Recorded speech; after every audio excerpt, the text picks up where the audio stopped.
Philippe Rose voit le jour le 7 septembre 1878 à Surbourg, dans l'arrondissement de Wissembourg.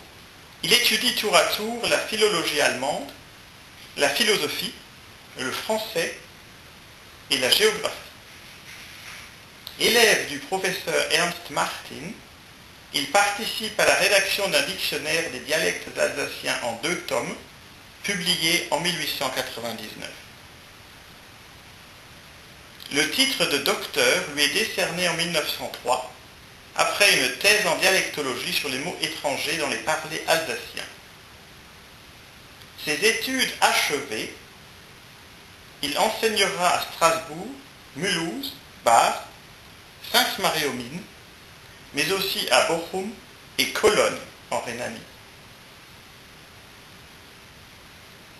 Lorsque la guerre éclate, en 1914, il a 36 ans. Il participe au combat d'Anvers en Flandre, où il sera stationné, ainsi qu'au Luxembourg. Il obtient le grade de lieutenant et est décoré de la Croix de fer de 2e classe. En 1918, l'armistice est signé et l'Alsace-Lorraine est annexée à la France.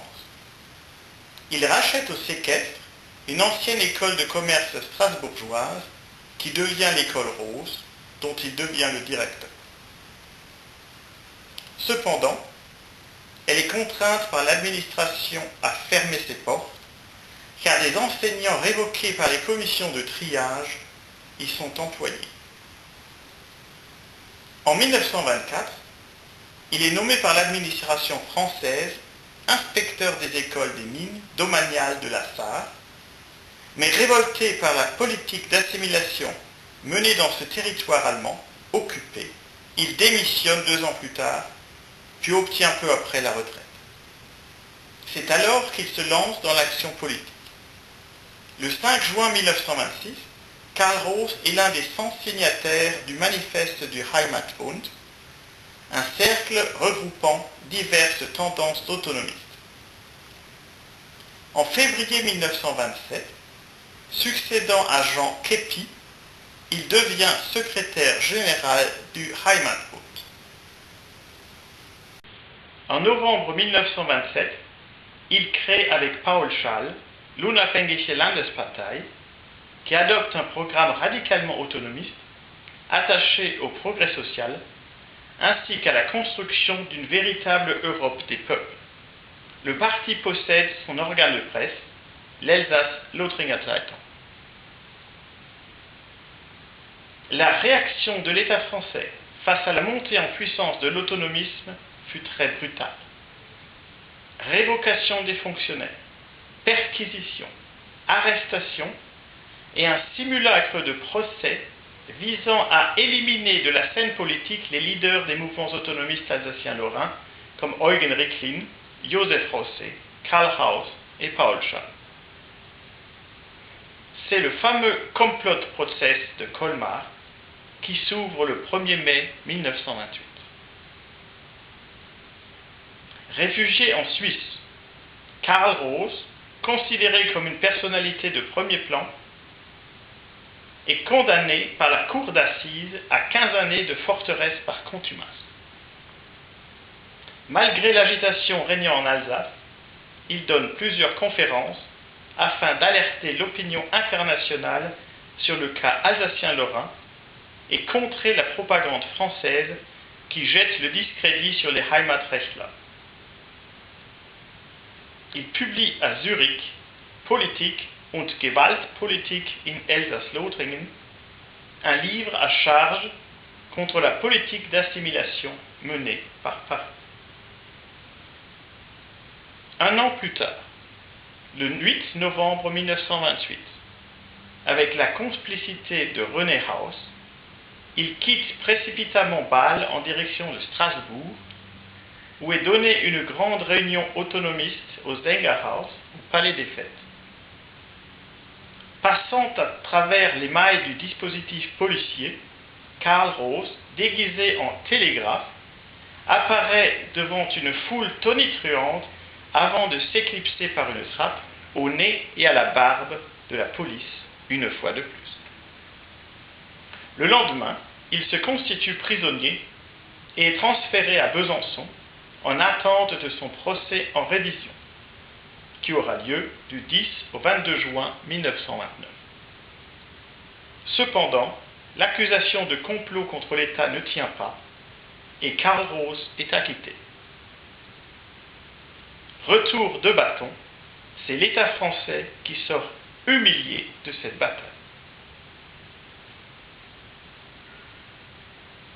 Chose incroyable, alors qu'il effectuait une peine préventive de 211 jours, dans des conditions sanitaires déplorables, Karl Rose est élu maire de Strasbourg le 15 mai 1929.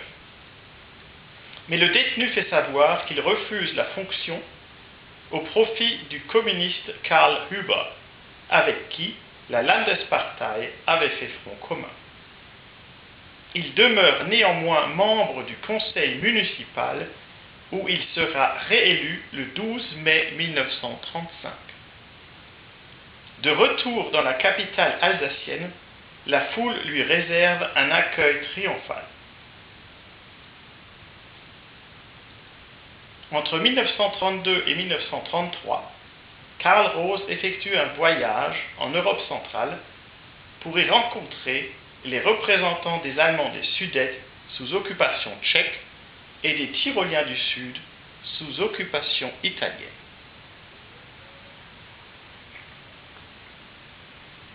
Sous son impulsion est créé, en automne 1937, l'Elsässischer Volksbildungsverein, une université populaire culturelle apolitique et ouverte à tous, où en érudit, il donne de nombreux exposés relatifs aux traditions et à la langue alsacienne. Dans cette optique, il publie en 1938 une petite brochure, Unser Elsässerdeutsch. L'association est interdite par décret en avril 1939, tout comme l'Unabhängige Landespartei et le journal Elsass-Lothringer Zeitung. À l'aube de la Seconde Guerre mondiale, l'État français décide d'en finir avec les autonomistes. Une vague de répression va s'abattre. Une centaine de militants sont arrêtés et les leaders sont accusés une nouvelle fois d'atteinte à la sûreté de l'État et d'intelligence avec une puissance étrangère toute désignée, l'Allemagne. Le 4 février 1939, Karl Rose, premier nom sur la liste des hommes à abattre, est arrêté et incarcéré à la prison militaire de Nancy. Son procès commence le 23 octobre pour s'achever 3 jours plus tard par une condamnation à mort. Sans véritable preuve, il s'agit bien là d'un crime judiciaire, d'un assassinat politique. Il sera exécuté le 7 février 1940 à Champignol, près de Nancy. Il avait 61 ans. Après la débâcle de l'armée française, son corps fut exhumé et rapatrié en Alsace. Karl Rose, martyr pour l'Alsace, devient alors un héros national allemand, et son corps reposera en paix au château de la Hunebourg jusqu'à la fin de la guerre. En novembre 1944, le château est vandalisé par les FFI. On ne sait toujours pas ce qu'il est advenu de la dépouille de Karl Rose. Fut-elle cachée? Fut-elle dispersée? Fut-elle détruite? Le mystère reste entier. Le souvenir de cet homme qui aura tout sacrifié pour sa Heimat demeure.